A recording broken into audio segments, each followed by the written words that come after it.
పట్టణంలోని 21వ వార్డులో ప్రచారం నిర్వహించారు జగిత్యాల మున్సిపల్ చైర్పర్సన్ అడవాల జ్యోతి లక్ష్మణ్. బీడీ కార్మికుల సంక్షేమానికై పెద్దపీట వేస్తున్న కాంగ్రెస్ పార్టీని ఆదరించాలని, దీన్ని గెలిపించాలని ఆమె అన్నారు. బీడీ కార్మికుల శ్రమ దోపిడీ కాకుండా హాజరుకు 230 రూపాయలు ఉన్న మంజూరును 300 రూపాయలు పెంచడానికి రెడ్డి ప్రత్యేక చొరవ చూపుతానని అన్నారని ఆమె గుర్తు చేశారు. అలాగే జిల్లా కేంద్రంలో పిఎఫ్ ఆఫీస్ ఏర్పాటు చేయడంతో పాటు పాస్పోర్ట్ ఆఫీసును కూడా తీసుకొచ్చే బాధ్యత జగన్ రెడ్డిదే అని ఆమె అన్నారు. నిరుపేద బలహీన వర్గాలకు కాంగ్రెస్ పార్టీ హయాంలో 75 రూపాయల పెన్షన్ ఉండేదని, అలాంటి పరిస్థితులకు అనుకూలంగా ఇవ్వడం జరిగిందని, కాలక్రమమైన కాంగ్రెస్ పార్టీ మేనిఫెస్టోలో దాన్ని 4000కు పెంచి ఎన్నికల తర్వాత ప్రతి నిరుపేద బలహీన వర్గాలకు 4000 రూపాయలు అందించడం జరుగుతుందని అడవాల జ్యోతి ఈ సందర్భంగా తెలియజేశారు. కార్యక్రమంలో 21, 22, 37 వార్డు కాంగ్రెస్ పార్టీ ముఖ్య నాయకులు, కార్యకర్తలు పాల్గొన్నారు.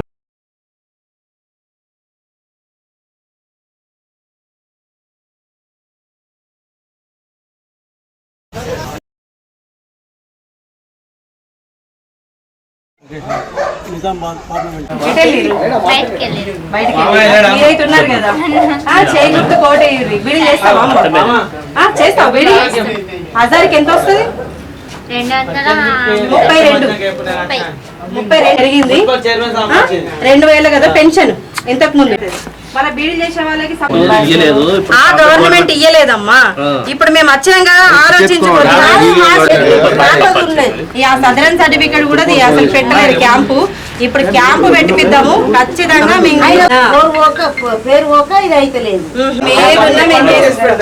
ఇంతకు ముందు వాళ్ళు చేసిరా చేయలేదా మీరు చూసిరు. ఇప్పుడు మేమేం చేస్తామో కూడా చూడు తప్పకుండా. ఈసారి మా 10 పనులు కాదు 100 పనులు చేసుకోవచ్చు. సరేనమ్మా? 32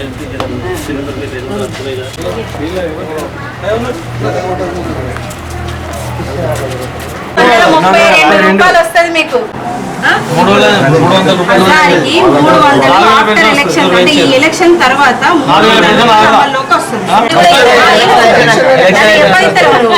ఈ ఎలక్షన్ తర్వాత ఇప్పుడు ప్రభుత్వం రాగానే ఒకటి ఇప్పుడు సిలిండర్ చేసింది, కరెంట్ చేసింది, ఉచిత బస్సు చేసింది. మిగతా ఏవైతున్నాయో ఆగిపోయినాయి పథకాలు. ఇది అయిపోగానే ఎలక్షన్ అయిపోగానే మళ్ళా మీకు ఈ పథకాలన్నీ అమల్లోకి వస్తాయి. మేము చెప్పినవి అన్ని మీకు 300 మజూరెడ్డి. ఇక్కడ హాస్పిటల్ లేదు బీడీ చేసే వాళ్ళకి. అవునా? బీడీ చేసే వాళ్ళకి ఇక్కడ హాస్పిటల్ కూడా అవుతుంది. పిఎఫ్ ఆఫీస్ అంటే నాకు అర్థం.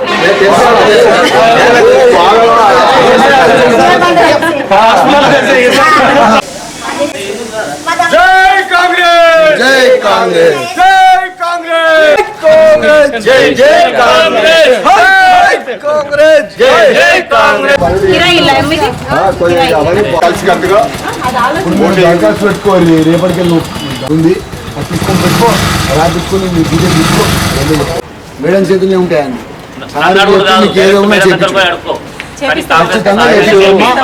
ఏదున్నా మీ అజెండాలోకి రావాలి, మీ అజెండాలో గిన్నె ఇప్పించుడే. సరేనా? ఎలక్షన్ తర్వాత 300 వస్తుందమ్మా. హజార్కి 230 పెన్షన్ వస్తుందా? ఆలోచించడమ్మా. కాంగ్రెస్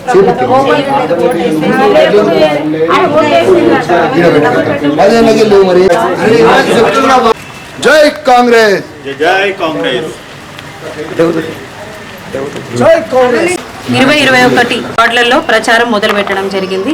అలాగే అన్ని వార్డులోంచి ఆ వార్డులోంచి వెళ్ళి సీనియర్ కార్యకర్తలు, సీనియర్ నాయకులు అందరూ రావడం జరిగింది. ప్రతి ఒక్క ఇంటికి వెళ్ళి గవర్నమెంట్ ప్రభుత్వం నుంచి వచ్చే పథకాలు చెప్తూ ఉంటే ఆడవాళ్ళు చాలా సంతోషంగా స్పందించి మమ్మల్ని ఇంట్లోకి ఆహ్వానిస్తున్నారు. చాలా అంటే చాలా సంతోషంగా ఉందమ్మా.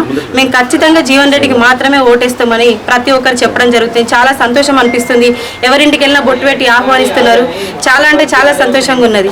ఎందుకంటే ప్రభుత్వం ప్రవేశపెట్టిన ఈ పథకాలను చూస్తూ ఉంటే ఆడవాళ్ళ లోపల ఎంత సంతోషం ఉందంటే, ఇప్పుడు ఇంతకుముందు బీడీలది హజార్కి ఒక 232 రూపాయలు మాత్రమే ఉండే. పాపం వాళ్ళు ఇన్ని సంవత్సరాల నుంచి కష్టపడుతున్నారు. అది ఎంతవరకు వస్తాయి?